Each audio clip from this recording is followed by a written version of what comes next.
할렐루야, 주님을 찬양합니다. 우리 주님의 은혜와 평강이 넘치기를 빕니다. 우리 옆사람과도 인사할까요? 하늘 복 많이 받으세요.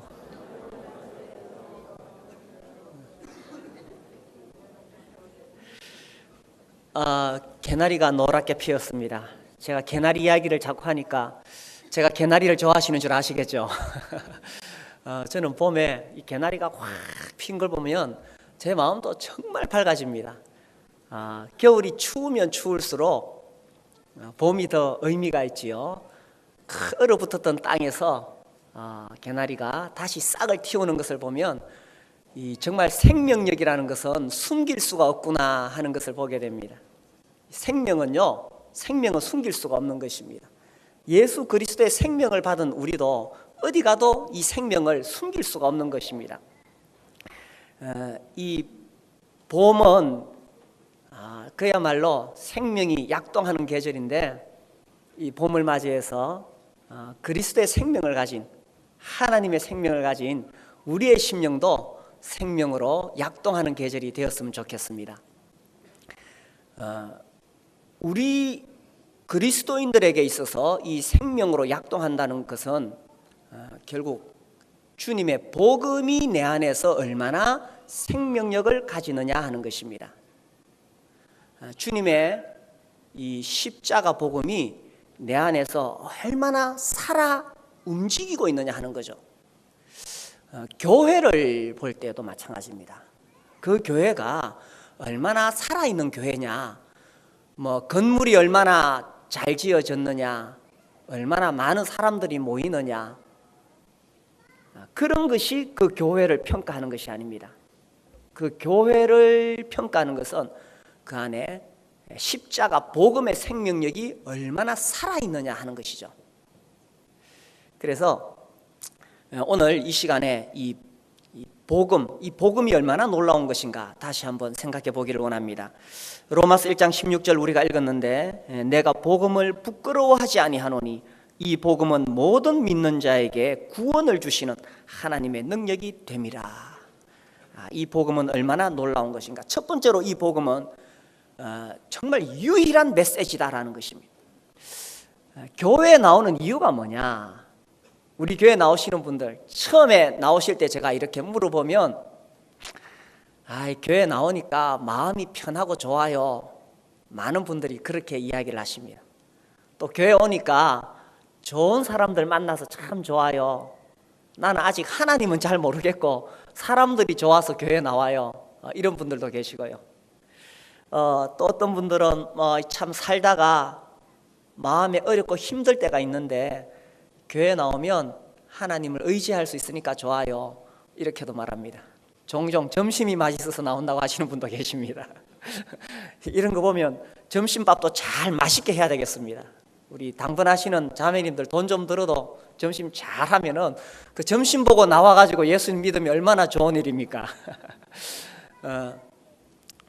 그래요. 이 교회에 나와서 마음이 평안해지고 또 힘들 때 의지할 수 있고 또 좋은 사람들 만날 수 있고 또 이 몸에 병이 드신 분들은 주님 앞에 나와서 병이 낫기를 바라는 마음도 있습니다.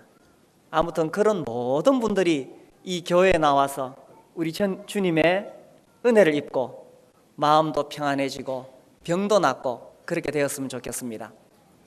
그런데 단순히 그것만이 교회가 줄 수 있는 메시지라면은 굳이 교회에 나올 이유가 없다는 것입니다. 요즘 마음을 편안하게 해주는 데 많이 있습니다. 그리고 좋은 설교들도 많이 있습니다. 여름이 되면은 깊은 산에 있는 절에서 무슨 산사수행 이런 거 하더라고요. 그래서 많은 직장인들, 현대인들이 거기 가서 3일씩 혹은 일주일씩 거기서 수행을 합니다. 그래서 아침부터 저녁까지 규칙적인 생활을 하면서 거기는 설교 아니고 뭐라 그러죠? 설법이라 그런가요? 그걸 들으면서 또 이 수행을 하고 그렇게 합니다. 근데 거기 다녀오신 분들의 이야기를 제가 보니까 아주 이 속세를 떠나서 깊은 산에서 수행하니까 마음이 편안해지고 좋더랍니다. 그렇게 따지자면 굳이 교회에 안 나오고 그런 깊은 산에 가서 돌을 닦아도 얼마든지 마음의 평안을 얻을 수가 있다는 것입니다. 몸에 병이 들어서 낫고 싶은데 뭐 그런 병원 가는 게 최고입니다. 병원에서도 해결 안 해주면 요즘은 또 뭐 무슨 이 민간요법이나 이런 게 잘 연구가 되어 있어요. 그런 데 가서도 고칠 수가 있습니다. 그래서 교회가 아니더라도 그런 것들은 얼마든지 누릴 수가 있다는 것입니다. 그 이제 교회 오는 사람들이 또 그런 것을 요구하니까 심지어 어떤 곳에서는 그런 그 사람들의 입맛에 맞는 교회 프로그램을 짭니다. 또 그들의 입맛에 맞는 설교를 합니다. 세상의 현대 생활에 지치고 힘든 사람들, 스트레스 받은 사람들, 교회에 나와서 좀 마음의 위로를 받으라고 듣기 좋은 그런 설교들을 합니다. 물론 그런 말씀도 필요하겠지요. 그러나 오늘 제가 정말 말씀드리고 싶은 게 있습니다. 여기 오신 분들 중에 혹 멀리 이사를 가거나 혹은 여행 중에 다른 어떤 교회를 방문하게 되었을 때에 이런 설교를 하는 곳이라면 가지 마십시오. 죄에 대해서 설교하지 않는 교회, 심판에 대해서 설교하지 않는 교회, 지옥에 대해서 설교하지 않는 교회라면 그런 교회 가지 마십시오. 물론 늘 죄에 대해서, 심판에 대해서, 지옥에 대해서 설교할 수는 없겠지요. 그러나 이 교회가 줄 수 있는 유일한 메시지가 있다면 그것은 복음인데, 복음이 전해지는 곳에서는 분명하게 이 죄의 문제가, 심판의 문제가, 지옥의 문제가 전해져야 된다는 것입니다. 우리 요한계시록 20장 말씀을 찾아보겠습니다. 요한계시록 20장 11절부터 제가 읽겠습니다. 또 내가 크고 흰 보좌와 그 위에 앉으신 이를 보니 땅과 하늘이 그 앞에서 피하여 간데 없더라. 또 내가 보니 죽은 자들이 큰 자나 작은 자나 그 보좌 앞에 서 있는데 책들이 펴 있고 또 다른 책이 펴졌으니 곧 생명책이라. 죽은 자들이 자기 행위를 따라 책들에 기록된 대로 뭘 받습니까? 심판을 받으니 바다가 그 가운데서 죽은 자들을 내주고 또 사망과 음부도 그 가운데서 죽은 자들을 내주매 각 사람이 자기의 행위대로 뭘 받습니까? 심판을 받고 14절 15절 같이 읽겠습니다. 사망과 음부도 불못에 던져지니 이것은 둘째 사망 곧 불못이라. 누구든지 생명책에 기록되지 못한 자는 불못에 던져지니. 성경은 엄연히 심판에 대해서 이야기하고 있고 불못에 대해서 이야기하고 있습니다. 바로 지옥입니다. 성경에서 이와 같이 하나님께서 말씀하고 계신다면 우리는 이 문제가 얼마나 심각한지 깨달아야 된다는 거죠. 교회에 와서 우리의 마음을 편안하게 해주고 위로해주는 좋은 설교를 많이 들을 수 있습니다. 물론 예수 그리스도를 통해서 하나님께서 우리에게 주시는 놀라운 평안이 있습니다. 그런 말씀 들을 때 우리 마음에 위로가 되고 기쁨이 되고 힘이 됩니다. 그러나 더 중요한 메시지가 있다는 것입니다. 그것은 바로 천국과 지옥의 문제입니다. 죽음과 생명의 문제입니다. 내가 죽느냐 사느냐, 내가 천국 가느냐 지옥 가느냐의 문제라는 것입니다. 이 성경을 우리가 어떻게 볼 것인가 하는 것입니다. 오늘날 사실 많은 신학자들이 이 성경을 하나님의 말씀으로 믿지 않습니다. 이 성경은 하나님을 체험한 사람들의 이야기다. 그래서 사람들이 하나님을 경험하고 체험하고 자기의 경험을 기록한 책들이다. 혹은 어떤 사람은 또 이렇게 말합니다. 이 성경에는 하나님의 말씀이 담겨져 있다. 이렇게 말합니다. 이런 말에 속지 마십시오. 이 성경은 단순히 하나님을 체험한 사람들의 이야기가 아닙니다. 그렇다면 심리학적으로도 얼마든지 그런 사람들 많이 만날 수가 있습니다. 단순히 이 성경에 하나님의 말씀이 담겨져 있다면 하나님의 말씀이 아닌 것도 있다는 뜻입니다. 성경은요, 처음부터 끝까지 하나님의 말씀이라는 것입니다.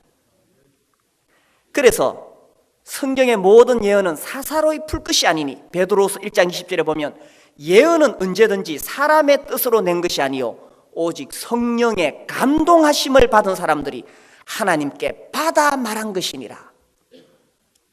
이 성경은 성령의 감동하심을 받은 사람들이 하나님께 받아 말한 것입니다. 그래서 우리가 여기서 이것은 요한의 생각이구나, 요한계시록, 요한의 사상이구나, 요한의 철학이구나, 요한의 신학이구나, 이렇게 말할 수 있는 것이 아니라는 것입니다. 이 성경은 요한이 하나님으로부터 받아 말씀한 것, 방금 우리가 읽었던 이 말씀, 크고 흰 보좌와 그 위에 앉으신 이가 계시고, 그리고 각 사람이 자기의 행위에 따라 심판을 받는 장면, 이것은 하나님의 말씀이라는 사실입니다. 그래서 사망과 음부도 불못에 던져지는, 이것은 둘째 사망 곧 불못이라. 모든 사람들이 하나님 앞에 서는 날이 있다는 것입니다. 그렇다면 여기에 대해서 누가 해답을 줄 수 있느냐 하는 거죠. 교회에 나와서요, 교회에 나와서 내가 듣고 싶은 메시지가 많이 있습니다. 그러나 다른 어떤 단체가 아닌 교회에서만이 줄 수 있는 유일한 메시지가 있다는 거예요. 그것이 뭐냐? 바로 이 마지막 심판에서 어떻게 구원을 받을 수 있느냐 하는 것입니다. 이것이 교회가 줄 수 있는 유일한 메시지라는 것입니다. 아무리 교회를 열심히 다니고, 아무리 철학을 많이 알고, 아무리 신학을 많이 공부해도 이 마지막 심판에서 구원받지 못한다면 아무 의미가 없는 것입니다. 이 땅에서는 내 사상을 주장할 수 있고, 이 땅에서는 내 철학을 말할 수가 있습니다. 그러나 마지막 심판의 순간에는 그것이 아무 의미가 없습니다. 하나님 앞에서 마지막 이 심판의 자리에서 생명책에 기록되지 못한 자는, 누구든지 생명책에 기록되지 못한 자는 불못에 던져지더라.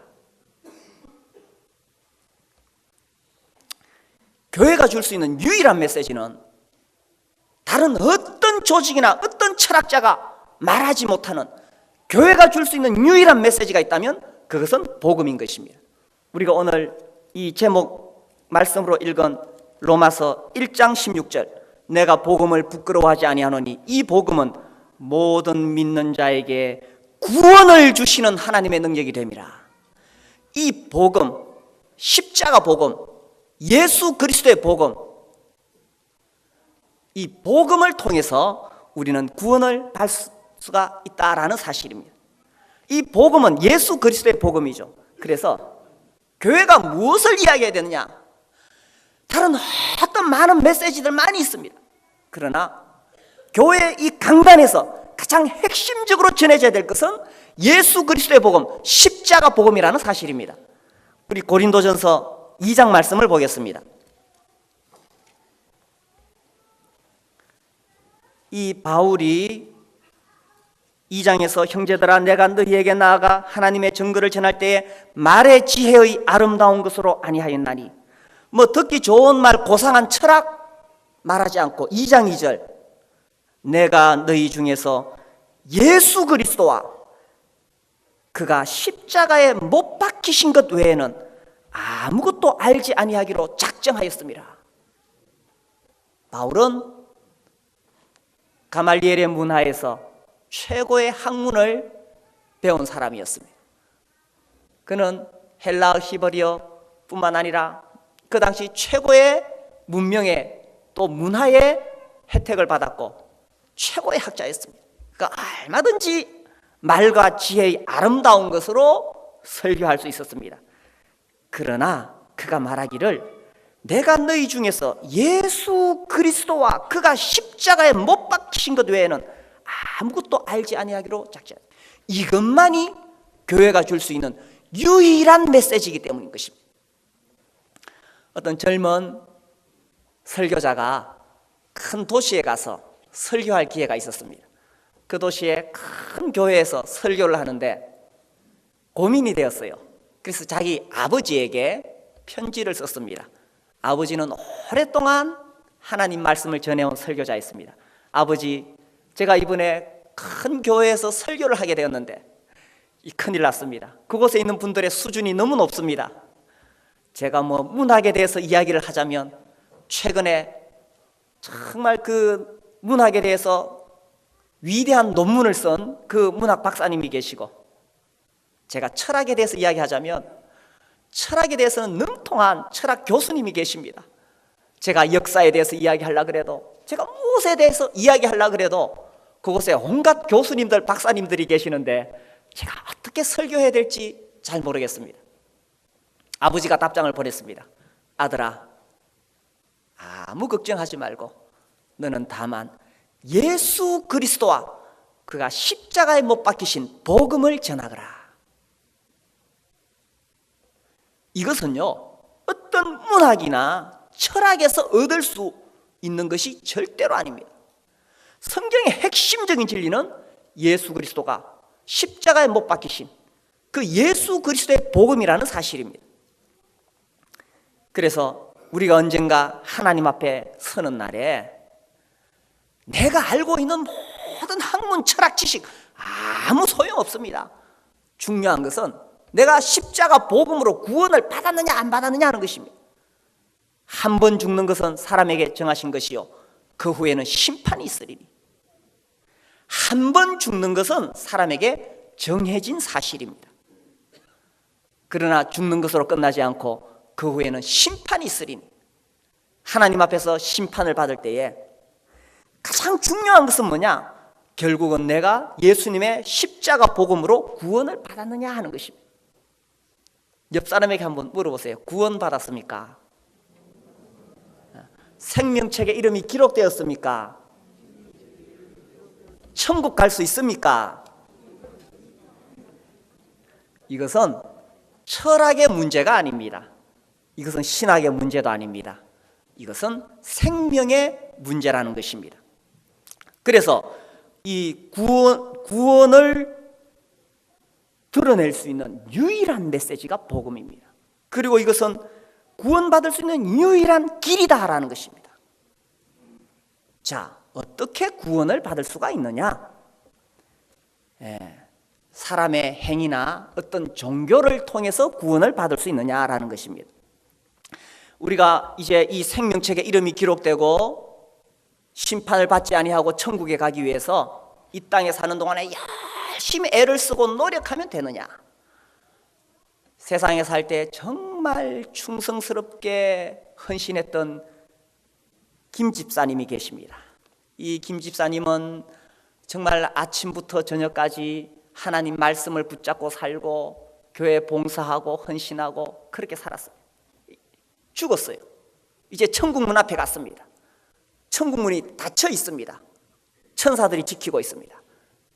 그 앞에서 천사들을 향해서 외쳤습니다. 천사들이여, 나는 세상에 사는 동안 내가 30년 새벽 기도하고 매일 성경을 읽고 그리고 주일마다 교회 가서 열심히 청소하고 봉사하고 내가 정말 충성을 다했습니다. 천국 문을 열어주십시오.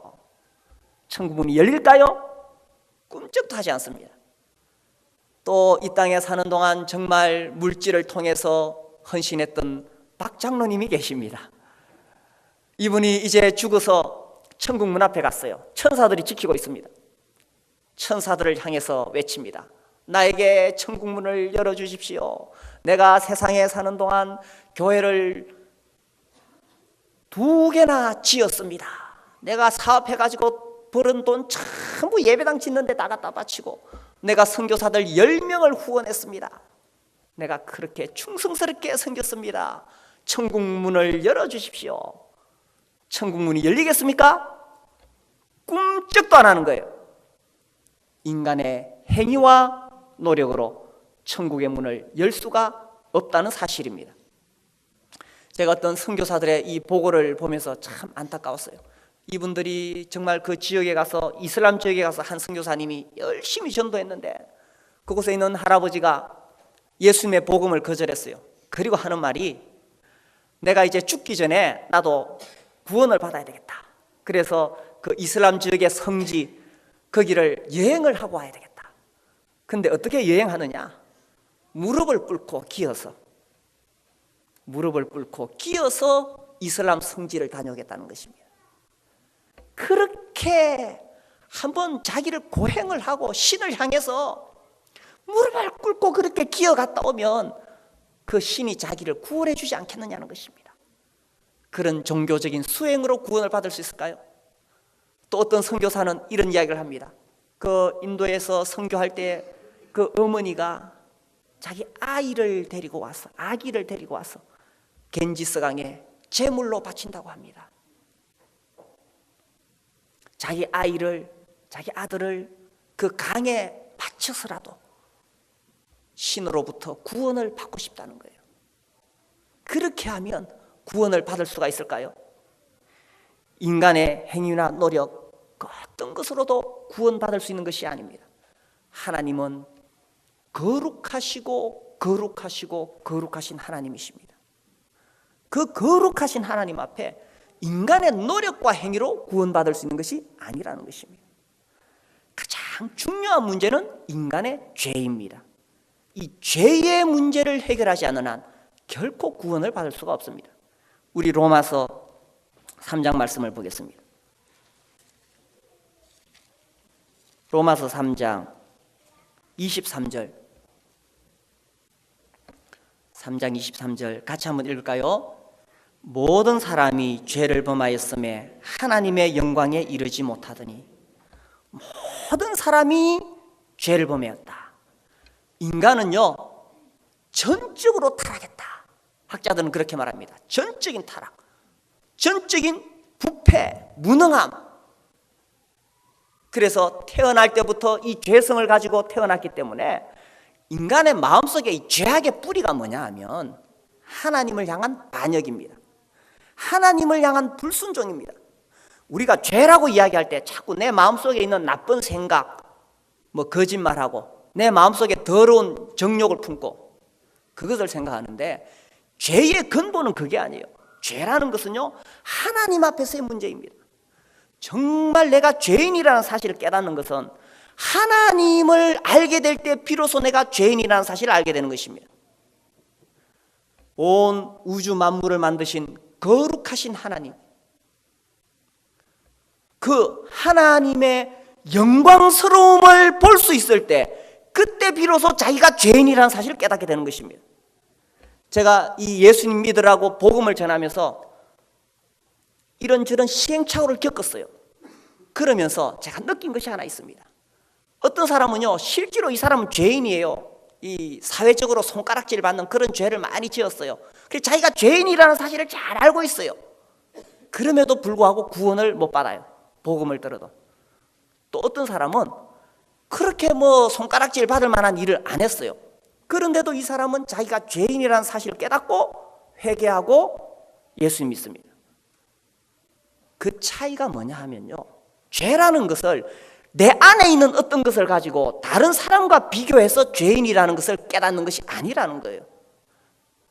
아무리 내가 죄를 많이 지었더라도 하나님 앞에서 내가 죄인이라는 사실을 깨닫지 못하면 그 사람은 진정으로 죄를 깨닫지 못한 것입니다. 하나님 앞에서 내가 죄인이라는 사실을 깨닫는다는 것은 하나님의 거룩하심을 볼 수 있는 눈이 있을 때 가능하다는 것입니다. 하나님의 영광을 볼 수 있는 눈이 있을 때 하나님 앞에서 두려워 떠는 자가 진정으로 회개할 수 있다는 사실입니다. 그렇지 않다면 아무리 자기가 지은 죄를 인정하고 아무리 자기가 잘못했다는 것을 깨닫나 한들지라도 하나님의 거룩하심을 알지 못하는 사람은 진정한 회개와 구원을 이룰 수가 없다는 사실입니다. 천사들도 감히 그 거룩하신 보좌 앞에서 고개를 들지 못하고 두 날개로는 눈을 가리고 두 날개로는 발을 가리고 두 날개로 날면서 하나님의 보좌 앞에서 불렀던 것이 무엇입니까? 거룩하다, 거룩하다, 거룩하다. 죄에 대해서 깨닫는 것은 사람의 설득으로 되는 것이 아니라 성령께서 하시는 일입니다. 죄에 대하여, 의에 대하여, 심판에 대하여 깨닫게 하시는 분 성령님이신데, 그 성령님이 우리로 하여금 어떻게 죄를 깨닫게 하시느냐? 내가 옛날에 지은 잘못한 거 그거 자꾸 끄집어낸다고 되는 문제가 아니에요. 그것이 아니라 하나님의 거룩하심을 보게 될 때 비로소 죄를 깨닫는 것입니다.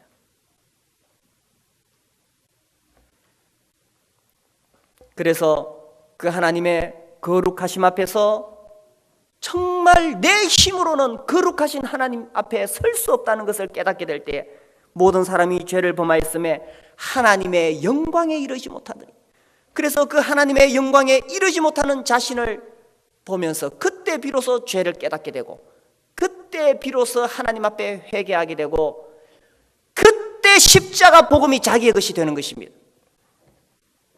그래서 우리를 구원하는 능력, 이 십자가 복음은 하나님 앞에서의 자기를 바라보게 될 때 비로소 나에게 구원의 능력을 발휘하게 되는 것입니다.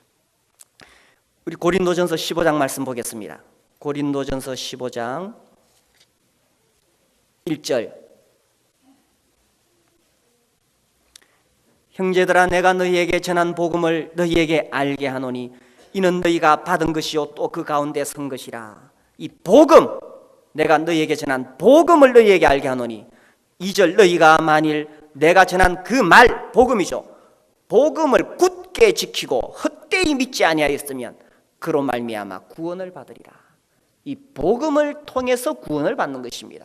인간의 구원은요, 어떤 인간의 노력, 행위, 종교가 아닙니다. 신학도 아닙니다. 수많은 신학자들이 수많은 신학을 이야기하고 있습니다. 특히 현대에 들어와서 지난 20세기에 얼마나 깊이 있는, 심도 있는 신학을 이야기했는지 모릅니다. 무슨 보편사 신학, 무슨 과정 신학, 또 무슨 여러 신학들을 이야기합니다. 정말 심오한 신학들입니다. 그러나 그 신학이 나를 구원해 줄 수 있을까요? 저는 그런 신학들을 읽어보면서 오히려 마음에 참 가슴 아픈 것을 느끼게 됩니다. 이것이 과연 사람을 구원해 줄 수 있는가? 사람을 구원해 줄 수 있는 복음은 매우 단순한 것입니다. 그것이 뭐냐? 이 바울이 전한 것이요, 3절, 바울이 받은 것입니다. 내가 받은 것을 먼저 너희에게 전하였노니 이는 성경대로 그리스도께서 우리 죄를 위하여 죽으시고 장사 지낸 바 되셨다가 성경대로 사흘 만에 다시 살아나사. 이 바울이 전했던 것, 바울이 받은 것이 뭐냐? 이는 성경대로 그리스도께서 우리 죄를 위하여 죽으시고 장사 지낸 바 되셨다가 성경대로 사흘 만에 다시 살아나사. 이것이 복음인 것입니다. 복음은 뭐냐? 무슨 심오한 철학이나 사상이 아니라 하나님의 아들 예수 그리스도께서 성경대로 우리 죄를 위하여 죽으셨다는 사실입니다. 인간 스스로의 힘으로 아무리 애를 써도 이 죄의 문제를 해결할 수가 없던 것입니다. 하나님을 향해 반역하고 불순종하고 하나님께 도전했던 이 악한 죄인들, 이런 죄인이 내가 교회에 와서 기도한다고, 내가 교회에 와서 봉사한다고, 내가 교회에 와서 헌금 좀 한다고 구원받을 수 있겠습니까? 천만의 말씀. 이런 죄인을 위해 하나님께서 자기 아들을 이 땅에 주셨고 십자가에 못 박혀 죽게 하신 것입니다. 그래서 예수께서 십자가에 못 박혀 죽으실 때 우리 죄를 위하여 죽으시고, 3절, 그래서 우리의 모든 죄를 예수께서 십자가에서 대신해서 죽어주신 것입니다. 뿐만 아니라 성경대로 사흘 만에 다시 살아나사, 예수께서 십자가에 죽으시고 살아나셨다는 이 역사적 사건이 복음인 것입니다. 이 역사적 사건이 우리를 구원하는 능력이 되는 것입니다. 무슨 심오한 철학, 심오한 사상, 심오한 신앙이 있는 것이 아니에요. 저는 우리 성도들이 영적으로 더 자라가기를 원합니다. 저 자신도 영적으로 더 성숙해 가기를 늘 애를 쓰고 있습니다. 그래서 어떻게 하면 더 영적인 성숙에 이를 수 있을까? 정말 심오한 영적인 비밀이 어디에 있을까? 책을 살펴보고 기도하고 성경도 읽고 연구해 봅니다. 그런데 우리 신앙에 있어서, 신앙의 원리에 있어서 가장 심오한 원리는요, 결국 십자가 복음인 것입니다. 가장 기초적인 것, 십자가 복음이 가장 심오한 것입니다. 이것 말고 뭐 또 심오한 거 없나 하면 이단에 빠집니다. 가장 심오한 원리가 뭐냐? 하나님의 아들 영광의 주 예수 그리스도께서 나 같은 죄인을 위해서 십자가에 못 박혀 죽으셨다는 사실입니다. 사람들이 예수님을 끌고 가서 옷을 벗기고 채찍으로 때렸습니다. 사람들이 복되신 주님을 끌고 가서 그 얼굴을 손으로 치고 침을 뱉었습니다. 그리고 모욕과 조롱을 당한 후에 십자가에 못 박아서 높이 매달았던 것입니다.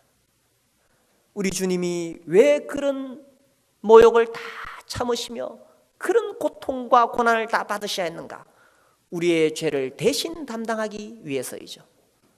그래서 그분이 십자가에 못 박히시고 그분이 몸에서 피를 흘리셔서 그 피로 우리의 죄를 씻어주신 것입니다.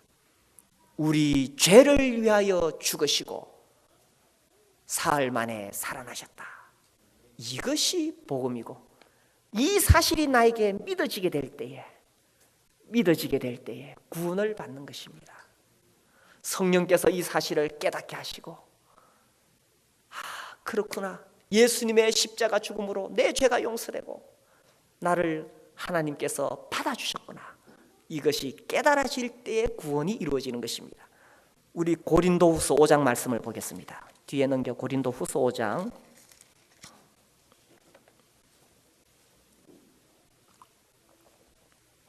21절 같이 읽겠습니다. 하나님이 죄를 알지도 못하신 이를 우리를 대신하여 죄로 삼으신 것은 우리로 하여금 그 안에서 하나님의 의가 되게 하려 하심이라. 죄를 알지도 못하시니 예수님이죠. 예수님을 우리를 대신하여 죄로 삼으셨다. 우리를 대신해서 십자가에 죄인으로 죽게 하신 것은 우리로 하여금 그리스도 예수 안에서 하나님의 의가 되게 하려 하심이라. 하나님의 의, 이제는 하나님이 우리를 죄인이라고 하지 아니하시고 의롭다고 선언해 주시는 것입니다. 예수님의 피가 우리의 죄를 깨끗이 씻어 주시기 때문에 우리를 의롭다고 선언해 주신다는 사실입니다. 그래서 이 복음, 이것이 복음이다라는 거죠. 이것이 복음이다. 그래서 우리가 어떻게 구원을 받느냐? 내가 구원을 받을 수 있는 길은 나의 행위나 나의 노력, 나의 종교적인 어떤 헌신이 아닙니다. 오직 십자가 복음입니다. 자, 또 이 형제가 죽어서 천국 문 앞에 갔습니다. 천사들이 천국 문을 굳게 지키고 있습니다. 거기서 천국 문을 열어달라고 이 형제가 이야기를 합니다. 천사들이여, 나는 이 땅에 사는 동안 내 나름대로 열심히 주님을 섬겼습니다. 내가 하나님 말씀을 읽고 순종하기를 원했고 또 주일 예배를 드리기를 원했고 나도 내 나름대로 열심히 주님을 섬겼습니다. 그러나 내가 천국에 갈 수 있는 근거는 내가 이 땅에서 주님을 섬기고 봉사하고 했던 것이 아니라 오직 한 가지, 내가 저 천국 문화에 들어갈 수 있는 것은 오직 한 가지, 나의 복되신 예수 그리스도께서 나를 위해 십자가에 피 흘려 주셨기 때문입니다. 천사들이여, 문을 열어주소서. 문이 어떻게 됐을까요? 문이 열리며 천사들이 나팔을 불면서 환영할 것입니다. 어서 오시오 이 형제여, 주님이 당신을 기다리고 계십니다. 우리가 천문을 열고 들어갈 수 있는 것은 오직 십자가뿐인 것입니다. 십자가 복음.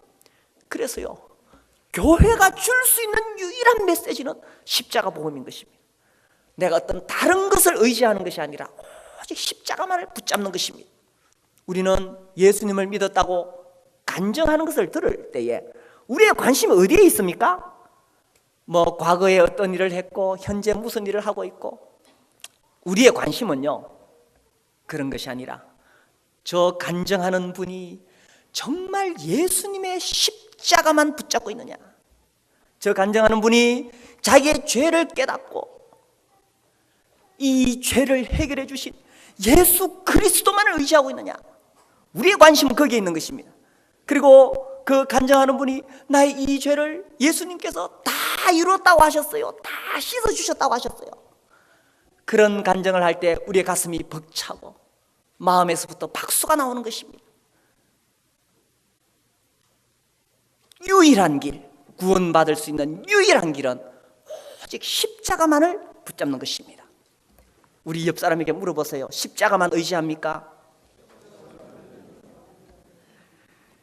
우리가 이 십자가 복음을 듣고 믿음으로 구원을 받는데, 이 믿음은요, 이것은 정말 어느 무엇과 비교할 수 없는, 이 복음을 믿는 것, 이 복음은 어느 무엇과 비교할 수 없는 유일한 가치입니다.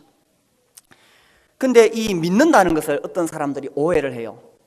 그냥 영접 기도하는 것이 믿는 것이라고 생각하고, 그냥 영접 기도하면 나도 구원받은 것 아니냐. 또 사형리, 그거 참 귀한 것입니다, 사형리. 그러나 단순히 그 사형리를 인정하는 것으로 구원을 받는 것이냐, 아니면 내가 믿기로 결심했기 때문에 믿는 것이냐, 단순히 그런 것이 아닙니다. 내가 예수님을 믿고 구원을 받는 것, 이것은요 물론 내가 결정하는 면도 있지만 이 안에서는 성령의 역사가 일어날 때 가능한 것입니다. 구원받는 믿음은요 결코 인간의 행위가 아닙니다. 우리 다시 한번 확인하기 위해서 갈라디아서 2장 말씀을 보겠습니다. 갈라디아서 2장 16절, 하나님의 의가 되었다고 했는데,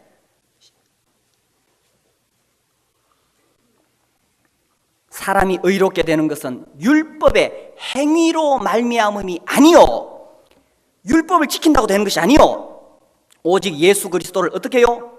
믿음으로 말미암은 줄 알므로 우리도 그리스도 예수를 믿나니, 이는 우리가 율법의 행위로서가 아니죠, 행위로서가 아니고 그리스도를 믿음으로써 의롭다함을 얻으려 함이라. 율법의 행위로서는 의롭다함을 얻을 육체가 없느니라. 그래서 오직 믿음으로, 행위가 아니라 믿음으로만 구원을 받을 수가 있습니다. 그러나 이 믿음을 오해해서 인간의 행위가 아니니까 이거 참 쉽구나, 이거 싸구나 하고 복음을 싸구리 복음으로 이해하고 있다면 이것이야말로 얼마나 큰 착각인지 모릅니다. 정말 성령을 통해서 구원받고 정말 이 복음의 비밀을 깨닫는 사람은 결코 복음을 싸구려 복음으로 생각하지 않습니다. 그래서 예수님 믿고 구원을 받았을 때, 우리 갈라디아서 그 뒤에 6장을 보겠습니다. 갈라디아서 6장 14절 14절 같이 읽을까요? 그러나 내게는 우리 주 예수 그리스도의 십자가 외에 결코 자랑할 것이 없으니 그리스도로 말미암아 세상이 나를 대하여 십자가에 못 박히고 내가 또한 세상에 대하여 그러하니라. 정말 예수 그리스도의 십자가의 비밀, 복음의 가치를 아는 사람이라면 이제는 더 이상 세상에 대해서나 자기 자신의 야망에 대해서는 죽은 자인 것입니다. 이것이 복음이 가진 유일한 가치다라는 거죠. 저는 우리 교회에서 이 복음의 가치가 더 드러날 수 있게 되기를 원합니다. 우리의 노력과 행위로 구원받는 것이 아닙니다. 오직 믿음으로 하나님의 은혜로 값없이 구원을 받는 것입니다. 그러나 이 복음이야말로 얼마나 위대한 가치를 가지고 있습니까? 그래서 우리가 정말 이 복음을 깨달았을 때, 구원받았을 때 이제는 세상에 대하여 못 박히고 나 자신에 대하여도 못 박히고 오직 예수 그리스도만 자랑하고 예수 그리스도의 십자가만 자랑하고, 정말 교회를 통해 이 복음의 유일한 가치가 드러날 수 있게 되기를 원합니다. 이 복음의 능력이 드러나서, 그래서 이제는 예수님의 십자가 붙잡고 구원받을 때 단순히 머리로 인정하고 영접 기도한 것으로가 아니라 성령의 역사로 구원받고, 그래서 이 복음의 비밀을 깨닫고 자신의 가장 귀한 것도 배설물로 여기고 오직 그리스도를 얻기 위하여, 그리스도를 섬기기 위하여 헌신하는 그런 복음이 살아있는 교회가 되기를 주님 앞에 소망합니다. 같이 기도하겠습니다. 우리 함께 일어나서